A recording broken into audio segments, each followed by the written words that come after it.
Ted Bundy remains one of the most infamous serial killers in American history. Born in 1946 in Vermont, Bundy appeared outwardly charming and intelligent. He studied psychology, worked on political campaigns, and even volunteered at a crisis hotline. But behind this image of normalcy, Bundy hid a chilling obsession with control and violence. Between 1974 and 1978, Bundy carried out a series of brutal murders across multiple states, targeting young women. He lured victims with tricks, often pretending to be injured, using a fake cast or asking for help carrying items, then overpowering them once they let their guard down. Investigators believe Bundy killed at least 30 women, though the real number may be significantly higher, as he hinted at more during late interviews. His victims spanned across Washington, Oregon, Utah, Colorado, and even Florida, showing his ability to stay mobile and evade authorities. Bundy's case became one of the first major media spectacles in the U.S. His trial was televised, and his confident demeanor in court stunned the public. He even proposed marriage during the proceedings. Ultimately, Bundy was convicted and executed in Florida's electric chair in 1989. Bundy's crimes revealed how predators could manipulate trust, charm, and appearances. His story continues to fascinate and horrify, sparking countless documentaries and studies on the psychology of serial killers. Jeffrey Dahmer, also known as the Milwaukee Cannibal, committed some of the most gruesome crimes in modern history. Born in 1960 in Wisconsin, Dahmer grew up quiet and withdrawn, with early signs of disturbing behavior. By his teenage years, he was already fascinated with dead animals and dissection. Between 1978 and 1991, Dahmer murdered 17 young men and boys. His methods included luring victims to his apartment with offers of money, drinks, or photographs, where he would drug, strangle, and dismember them. He also engaged in necrophilia and cannibalism, storing body parts in his apartment.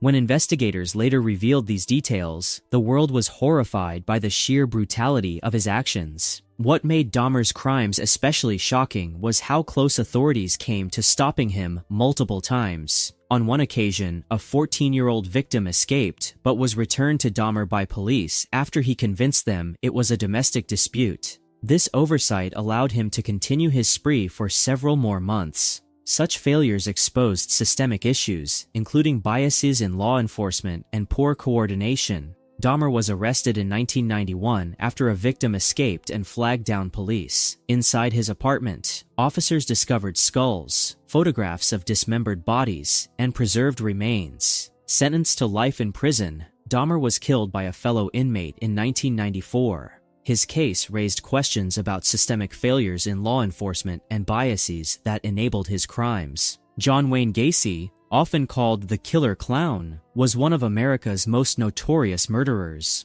Born in 1942, Gacy lived a seemingly normal suburban life in Illinois. He ran a construction business, was active in his community, and even performed at children's parties dressed as Pogo the Clown. Neighbors saw him as a friendly, hardworking man, but behind closed doors, he lived a terrifying double life. Between 1972 and 1978, Gacy sexually assaulted and murdered at least 33 teenage boys and young men. Most of his victims were buried in the crawl space beneath his house, with others discarded in nearby rivers. The sheer number of bodies hidden under his suburban home shocked investigators when the crimes finally came to light. The methodical way Gacy concealed his crimes showed just how long someone could operate undetected in plain sight. Gacy's ability to maintain a double life stunned the public. Friends and co-workers often described him as generous, even while young men kept disappearing in his area. Police initially failed to connect the dots until survivors and witnesses came forward, leading to a massive investigation.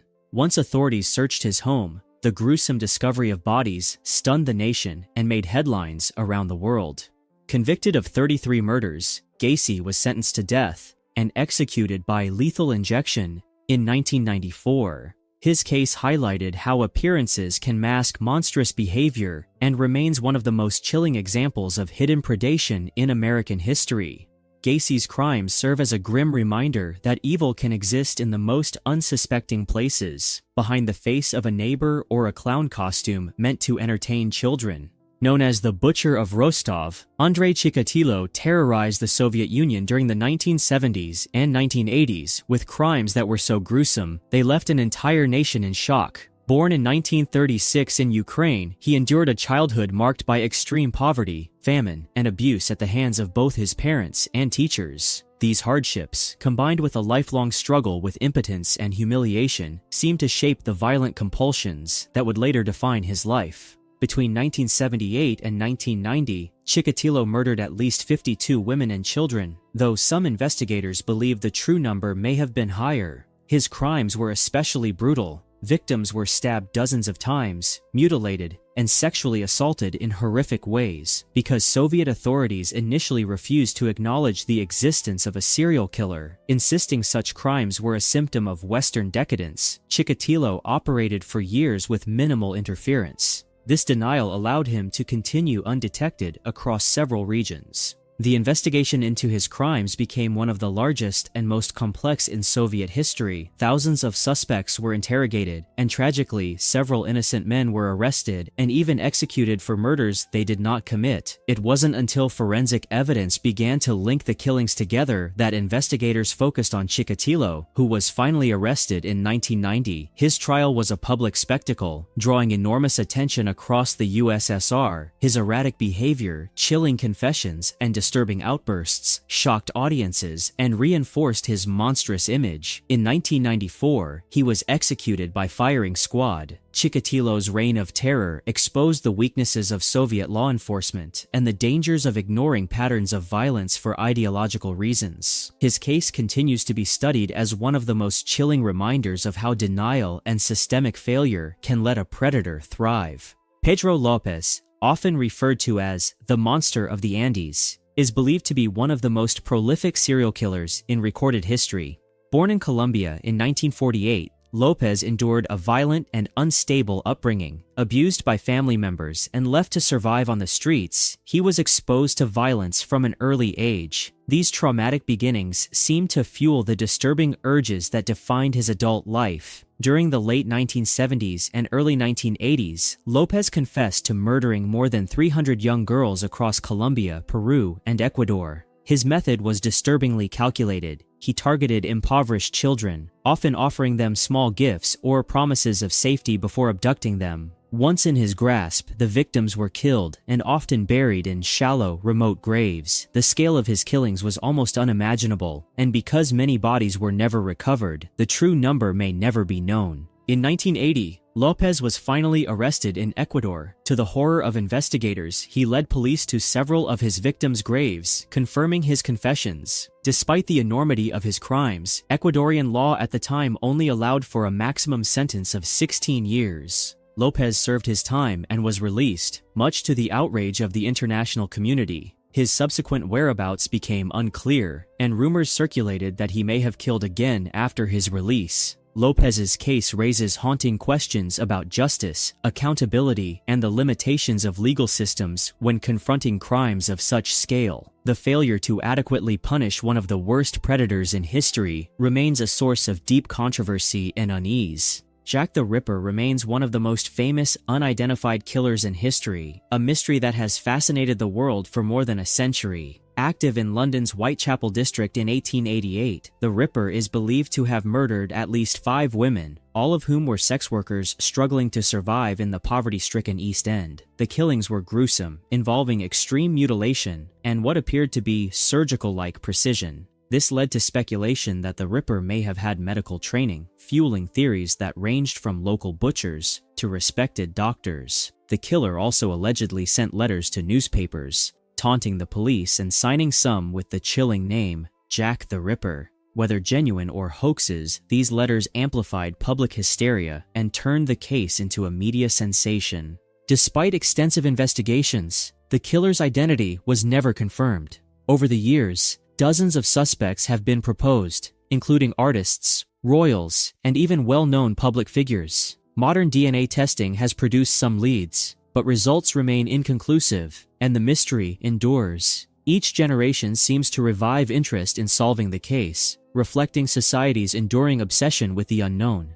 The legend of Jack the Ripper continues to capture the public imagination. His crimes are studied not only as a horrific chapter of true crime, but also as an early example of how media coverage, public fear, and speculation can elevate a murderer into a dark cultural icon. The Ripper case demonstrates how mystery, when combined with brutality, can leave an imprint on history that never fades. Richard Ramirez, known as the Night Stalker, terrorized California in the mid-1980s. Born in 1960 in Texas, Ramirez grew up in a troubled home and was exposed to violence at an early age. He drifted into crime, drug abuse, and developed a fascination with Satanism. Between 1984 and 1985, Ramirez broke into homes across Los Angeles and San Francisco, attacking men, women, and children. His crimes included murder, sexual assault, and burglary. What made him especially terrifying was his unpredictability.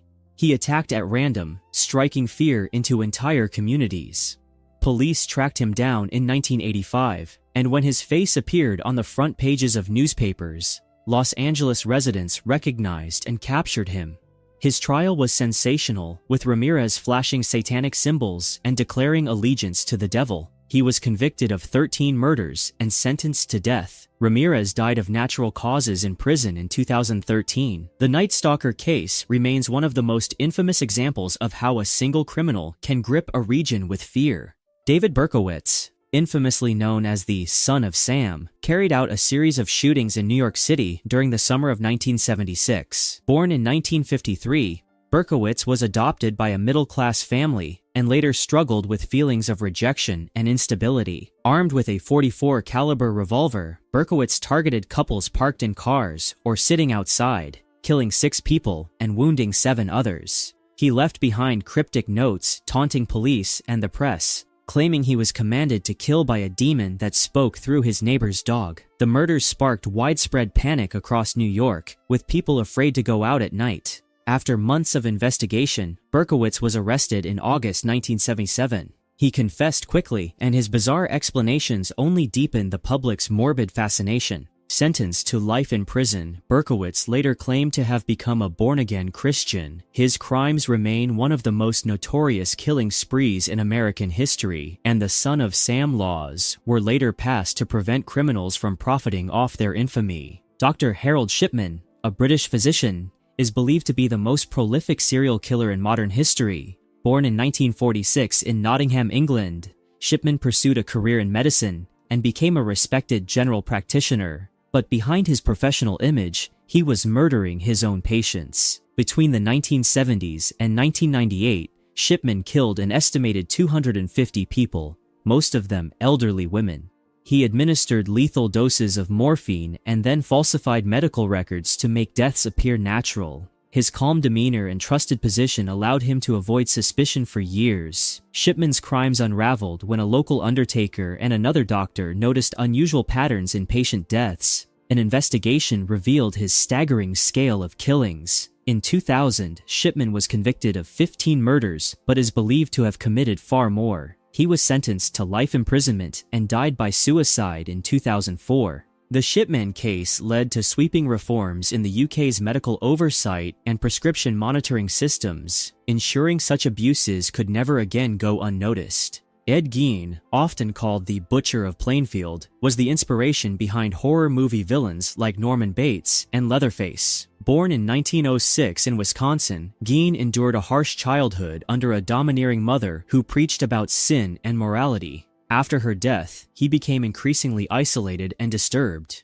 In the 1950s, police discovered that Gein had murdered at least 2 women, but what shocked the world most was his macabre collection of human remains. Investigators found furniture, clothing, and masks made from human skin and bones taken from graves and victims. His crimes blurred the line between murder, grave robbing, and grotesque obsession. Gein was declared legally insane and committed to a psychiatric institution where he remained until his death in 1984. His case became infamous, not just for the murders, but for the cultural impact, inspiring decades of horror films and novels. The Gein story remains a chilling reminder of how reality can inspire the darkest fictions. Dennis Rader, known as the BTK Killer, bind, torture, kill, lived a double life for decades in Kansas. Born in 1945, Rader appeared to be a family man and church leader, holding steady employment and maintaining a respectable image. But behind the scenes, he harbored sadistic fantasies that he eventually acted upon. Between 1974 and 1991, Rader murdered 10 people. His crimes were marked by his signature method of binding, torturing, and killing his victims. He taunted police and media with letters describing his actions, which kept investigators on edge for years. Rader managed to avoid capture until 2005, when he was caught after sending a floppy disk to police, unknowingly leaving digital traces that led straight to him.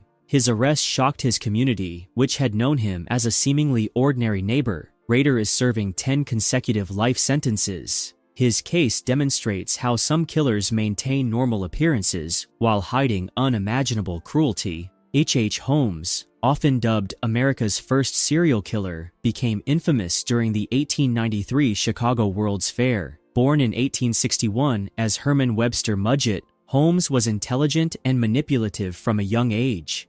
Trained as a doctor, he used his skills and charm to swindle and kill. Holmes built what later became known as his murder castle, a bizarre building with hidden rooms, trapdoors, and soundproof chambers. Many victims, often young women, were lured under the promise of jobs or lodging. They were never seen again. Authorities eventually uncovered dozens of murders linked to Holmes, though the exact number remains disputed. Estimates range from 20 to as many as 200 victims. He was convicted of several murders and executed by hanging in 1896. Holmes's story has since become part of American folklore, blending fact and legend. His crimes remain a dark chapter in U.S. history and a chilling example of how charisma and deception can mask evil. Albert Fish, sometimes called the Gray Man, the Moon Maniac, or the Brooklyn Vampire, is remembered as one of the most depraved killers in American history. Born in 1870, Fish endured a troubled childhood, marked by neglect and abuse in orphanages, where he was often beaten. These experiences seemed to fuel disturbing fantasies that he carried into adulthood. By the early 20th century, he had gained notoriety for his horrifying crimes against children. Fish confessed to abducting, torturing, and killing several children, though he claimed the true number of his victims was much higher. What horrified the public even more were the detailed letters he sent to victims' families, describing the atrocities he committed. These letters displayed his sadistic nature and cemented his reputation as one of the most monstrous figures in true crime.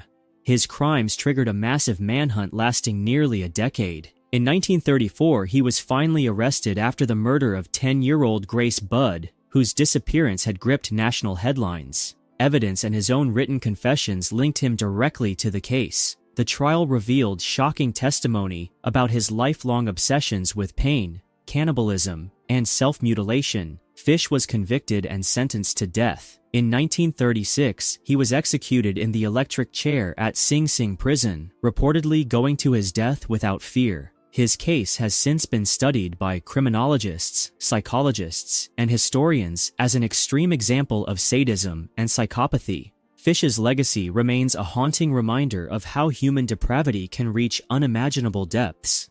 Gary Ridgway, known as the Green River Killer, is considered one of the most prolific serial killers in American history. Born in 1949 in Salt Lake City but raised in Washington State, Ridgway struggled with learning difficulties and was described as socially awkward. Despite these struggles, he managed to maintain steady employment as a truck painter and lived a seemingly ordinary suburban life, even marrying multiple times. Yet, beneath this outward normalcy, he was carrying out horrific crimes. During the 1980s and 1990s, Ridgway preyed on vulnerable women, many of them sex workers and runaways. Around the Seattle-Tacoma area, he would lure his victims into his vehicle, strangle them, and then dispose of their bodies in wooded areas near the Green River, which earned him his chilling nickname. His ability to blend into society while committing repeated murders over 2 decades baffled investigators. Law enforcement spent years trying to catch the Green River Killer, with the case becoming one of the longest and most expensive investigations in U.S. history. In 2001, DNA technology finally linked Ridgway to several murders, and he was arrested. During interrogations, he coldly admitted to killing as many as 71 women, though he was ultimately convicted of 49 murders, making him the most prolific confirmed serial killer in the country. Sentenced to life in prison without parole, Ridgway showed little remorse, explaining he targeted women he thought no one would miss. His case exposed flaws in the justice system's ability to protect vulnerable populations and underscored the importance of forensic science in solving cold cases.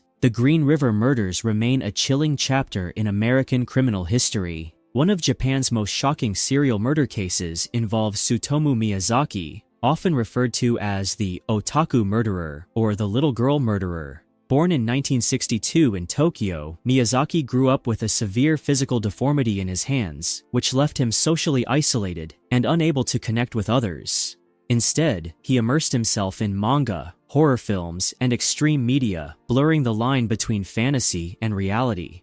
Between 1988 and 1989, Miyazaki abducted and killed 4 young girls, all between the ages of 4 and 7. His crimes extended beyond murder, involving necrophilia and cannibalism. Even more disturbing, he videotaped parts of his crimes and kept body parts as mementos. When police searched his home, they discovered a vast collection of violent anime, pornography, and videotapes, which the media sensationalized, linking his crimes to Japan's growing otaku subculture. Miyazaki's capture came in 1989 when he attempted to kidnap another child but was stopped by locals. His arrest shocked Japan, leading to a media frenzy and widespread debate about mental health, youth culture, and the influence of violent entertainment. During his trial, psychiatrists argued over his sanity, with some suggesting schizophrenia, while others concluded he fully understood his actions. The court ultimately found him responsible for his crimes. He was sentenced to death in 1997 and executed by hanging in 2008. The Miyazaki case remains infamous not only for its brutality, but also for its cultural impact in Japan, sparking ongoing discussions about mental illness, social isolation, and the darker sides of media consumption. Thank you very much for watching this video. If you learned something new, make sure to leave a like, comment down below your thoughts on any of these cases, and subscribe if you'd like to see more videos like this one. Your support helps us bring more stories from history's darkest corners into the light.